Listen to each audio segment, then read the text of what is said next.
Ilan ba ako ng COVID-19? Hindi. Habang sa pangaraw-araw sa kanan, inaayos ko yung pamumuhay ng Maynila. Yung kinabukasan ng Maynila, itinataguyod ko, itinatag, Condominium 1, Condominium 2, Binondominium 1, San Lazaro Residence. Huwag na po kayong lumayo. Pag may time po kayo, punta lang kayo sa San Lazaro Hospital. Yung tapat na yun, nakikita niyo yung condominium doon. Para yun doon sa mga squatter sana, doon sa gilid ng bumbero. Nakita nyo? Bata pa ako, uhugin pa ako. Nung nagtatay ako, dinala ko sa Lazaro ng bata ko, squatter na yung likod ng bumbero. Yun ang pangarap ko sana sa kanila, makalipat sila doon. Pero hindi. Anong ginawa nila? O itinatag, San Sebastian Residence, Pedro Hill Residence. Nay, tay, pinamigay na nila yan noong isang linggo. Kung kanino kayo nang umusga, siyasapin nyo na lang. Ayoko na para wala tayong dinigan ng paniraan. Pero yan, nakalulungkot isipin. Ngayon, pinamimigay nila. Eleksyon eh. Pero yung pinampagawa dyan, kasalanan ko. Kasi inutang ko. Pero nung natayo, sila namamahagi, sila ang may gawa. Pero sa utang, ako ang may sala. Nay, tay, itinatag. Baseco Hospital. Baseco Community. Nay, tay, itinatag. 10-story fully air-conditioned bagong ospital ng Maynila. Ito yung ospital na kahit may sakit ka, alam mo nang malapit ka na. At tumingin ka sa dagat. Nakikita mo sinag ng araw. Kunin mo. Yung pakiramdam na, wow, public hospital ba to? Ang nakalulungkot, binili ko kayo ng CT scan machine, MRI machine. Wala pa akong napalitan sa Santa Cruz o mga taga Maynila na nakagamit ng MRI machine o CT scan machine. 3 taon na akong wala sa gobyerno. 3 taon nang nandiyan mo. Doktor pa man din sila. Nay, tay, ang lahat ng ito, sabay-sabay ginagawa. Pati Rosario Almario Elementary School, 10-story fully air-conditioned. Albert Elementary School, pinakamalaki, pinakamoderno. And I challenge anyone. This is the biggest, most modern public elementary school in the country, located in Sampaloc, Manila. Magsaysay High School, Manila Science High School. Ano? Yorme, saan mo kinuha yung pera niyan? Ano, may patakong ginto? Hindi. Ano? Yorme, kanino ka nang utang? Sa gobyerno. Ha? Ang labo mo naman kausap, Yorme. Amerika ng utang ng pandemya. Pilipinas ng utang ng pandemya. Maynila ng utang sa Pilipinas. Opo. Sino may-ari ng Land Bank of the Philippines? Pilipinas. Gobyerno. Sino may-ari ng Development Bank of the Philippines? Gobyerno. Nay, tay, mga lolo't-lola ko nandiyan sa itaas. Imumuestra ko para mas madali natin maintindihan. Itong ulo ko, hanggang pa, yan ang buong gobyerno. May 2 bulsa. Isa sa wakali, isa sa nangka. Sa kaliwa, anong laman? National Government Financial Institution. Ano na sa loob? Land Bank of the Philippines. Development Bank of the Philippines. Sa kanang bulsa, City of Manila. Alaus. Ano ang ginawa ng ama ng lungsod ng Maynila? Dumukot sa kaliwa, inilipat sa kanan para makaraos ang batang Maynila.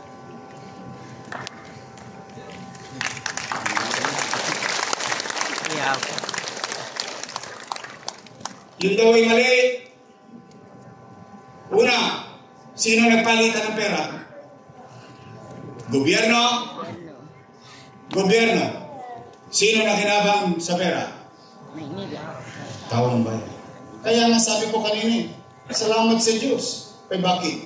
Kalayo ito tayo, magkakasama tayo, buhay tayo lahat, nakaraos tayo, nakatawid tayo. ngayon daw yun ay mali. Sabi ni Chihuahua at ni Pordapya. Pordapya? Mga sabi niya. Pordapya. Mali. At mali. O sige, kung yun ay mali, edi mali din sila. Bakit? Kasama ko silang gumawa nun eh. Yes. Sino ba ang majority floor leader nun? Chihuahua. Ang galing mo, naalala mo. Chihuahua. Totoo yun. Eh mali pala eh. Eh sino vice mayor nun? Sila. Sila ko. Ano? Eh mali pala eh, ba't yung inaprubahan?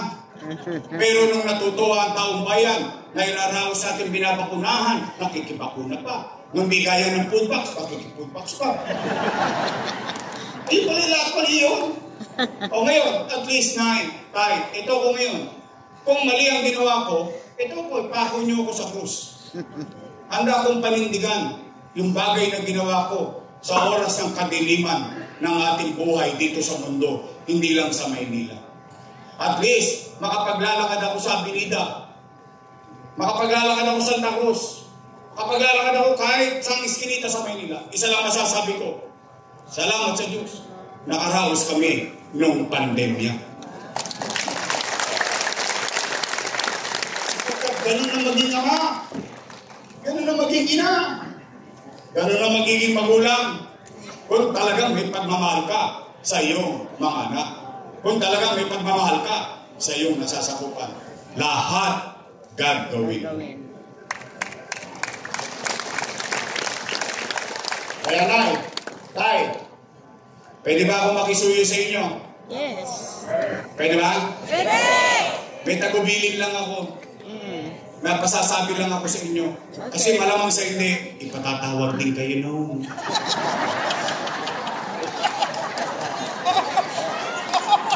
Totoo naman. Diba? Harapin ninyo. Wala ka naman panahon ng pag-uusga. Malayo pa. 111 days pa ang araw ng pag-ukom. Ayaw nga kami tanggapin. Educated kami. Eh, pag kayo pinatawag na, hindi sasabihin na, utang, utang, utang. Pwede ba, pasabi niyo naman yung sinasabi ko?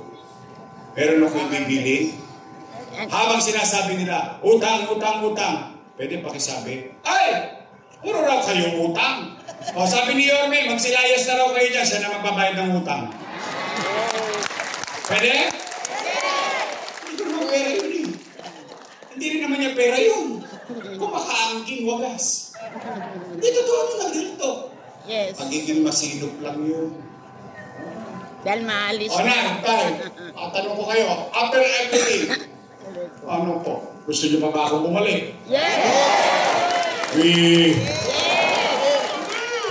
Yes! Bakit sinacharot-charot yun ako? Hindi! Totoo! Talaga? Yes! Babalik ka lang! Babalik ka lang! Promise, gusto niyo ako bumalik? Yes! Taas ka kamay na gusto ako bumalik? Talaga? Dalawang kamay pa yan tayo. O sige na, kumain nyo na. Nakatuwa naman kayo. O sige, may hawain Diyos. O, pumanatag na kayo. Babalik na tayo.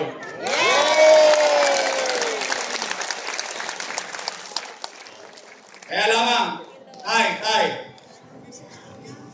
Pwede ba ako mag-request sa inyo? Yes! Kasi ako naman lagi nagkukwentas klara sa inyo eh. Gusto ko kasi alam nyo gagawin ninyo, alam ko gagawin ko. Anong obligasyon ninyo bilang mamamayan, anong obligasyon ko bilang taong gobyerno. Meron akong napapansin. Baka lang, but I'm not yet sure, just to be fair. Pero, ang pakiramdam ko, mukhang wasak na yung gobyerno. Pakiramdam ko pa lang naman. Kasi ang katwiran ko dyan, yung basura, hindi nyo mahakot, gobyerno pa kaya. Tama mali? Tama. Now, it's gonna be challenging for me. At least, sinasabi ko lang. Kaya I need you to do something for me. Sige. Gusto niyo ba bumalik yung mabilis na gobyerno kumilos? Yes! Pumanatag naman kayo, nagawa ko dati, kaya ko rin naman gawin ulit. Yes. Repeat performance lang. Now, the thing is, may secret yun. May recipe yun. Kailangan ko yung recipe na to. Pwede mag-request. Yes. Isa lang. Yes. Yung lahat, akin na. Itong isang to sa inyo. Sige. Pwede ba? Pwede. Straight. Yes.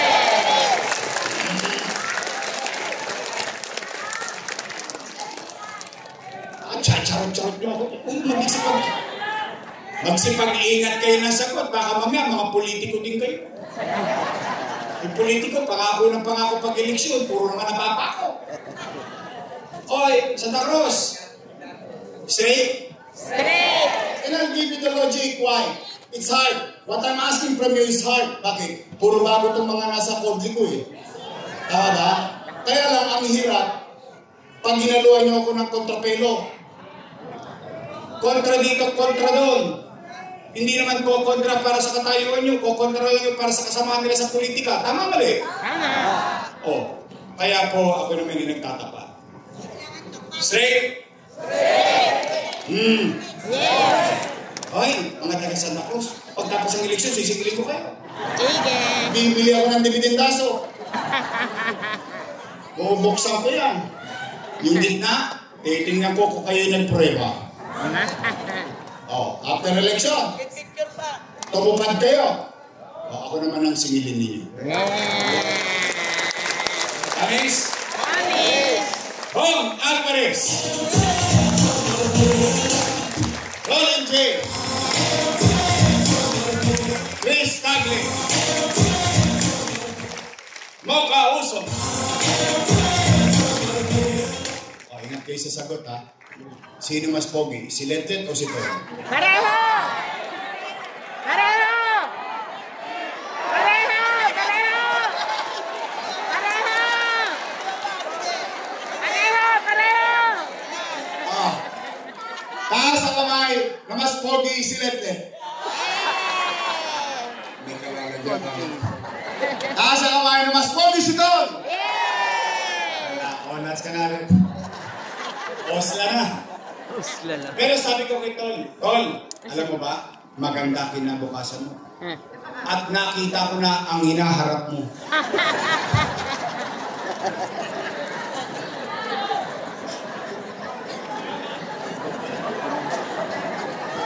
Yare! Yare! Yung buhok mo, gumigidli na. Ang ating ko siya, Tol, Sargal! May dalawang party list na nagpunta sa atin. Isang trabaho, party list. At ang ating kasangga, party list. Ayun na ang makapamili sa kanila. Ngayon, straight yun. Yes! Ayun na. Yes! Doon sa isa, bahala na kayo. Mas importante hindi ma. Sapat na yung numero na yun. Okay? O ito naman, usapang congressman. Angkol niya to. Ako, in my own little way, totoong naging bahagi ako ng katagumpayan ng inyong kasalukuyang Congressman Chihuahua. Chihuahua. Opo, Oh, ako naman dito. Wala na, yung mga pait, marami nang nasabi sa akin mas sakit na salita, kaya minsan, parang, pero nandiyan yan. Ngayon, whether mali o anumang bagay na naitulong ko, kung tumigas ang leeg nila, hindi ko naman yung dadalhin. Sila naman ang magdadala nun. Tama ho ba? Tama. Ngayon, nandiyan yan. Water under the bridge. Now, matanong ko lang kayo. Ito lang ang quick survey. May kapakinabangan ba sa inyo yung nangyayari sa Quadcom? Wala. Wala. Wala. Meron bang halaga yun para sa atin dito sa Tercera Distrito? Wala. Wala? Wala. Sure? Yes. O, hindi. Ngayon, nandiyan yan. Sana sinapok ni Sarah. Ako, wala pa ako nakita Okay, napanood mo yan. sa 3 taon. But despite na malapit sila sa kusina, dadakman na lang sa kusina. Nilapitan Pero ni wala pa Sarah. ako nakita Nakita mo yan? Nilapitan. Ang representative, May nagsabihan lang no? yun. magaling sa Kongreso, Wala ko kukuha ng resources, Naman tuba ako. dadalhin sa lugar. Binanatan, eh, no? Bawal sa distrito yung niya. kutsara. Tama, mali? Tama. Ayan, nandiyan na yan. Now, meron tayong pagkakataon para palitan niya. Ang gusto niyo ba ang congressman, yung congressman na pwede niyo malapitan? Yes. Nakausap? Siyempre. Nakangiti? Siyempre. Ha? Napakagaling kumanta. Yes. Tenga nyo lang ang may problema. But kidding aside, the congressman that you can talk to and hear the people's voice, not somebody's voice. Gusto niyo ba yung ganung congressman? Yes. Gusto niyo? Yes. Nay, tay, palitan na natin yan. Ilagay na natin dyan. Si Apol Nieto.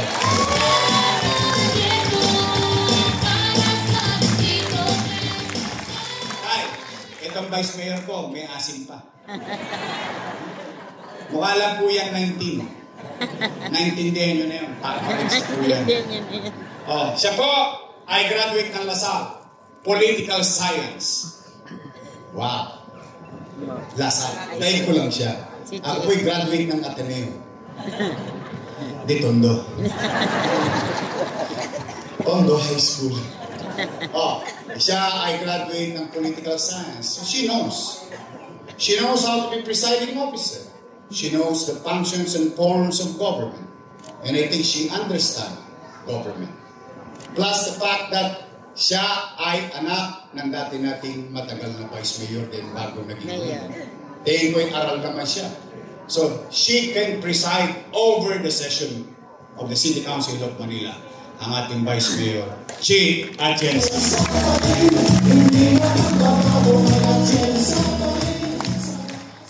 Straight? Mabigat yan. Puro pader ang babanggayin ng mga yan. Wala yun. Sigurado kayo? Yes. Sige, tara, naalala niyo mga pangalan nila. Yes. Baka makalimutan ninyo, pasimple na lang natin ang pagpili sa araw ng baguko. Dalawa lang naman ang pagpipilian ninyo. Yes. Unang grupo, Yormes Choice. Matamis. Kabilang grupo, Ladies Choice. Kayo po may sabi ng hindi ako.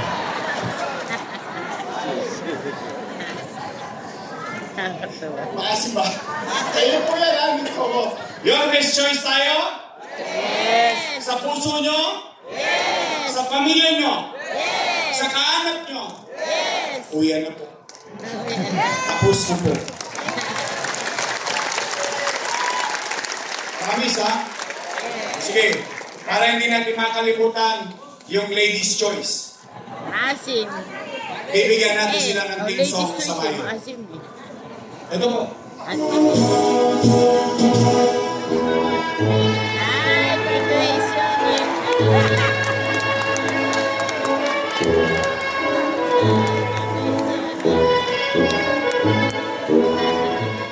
Pag-graduate na natin lahat ng Ladies' Choice. Yes. Pwede? Yes. Maraming salamat po sa inyong lahat. Mag-ingat kayo sa pag-uwi. Huwag kayo mawawala ng pag-asa. May awa Diyos, makararaos din tayo. Pagpalain nawa kayo ng Pong May Kapal. Manila! God first!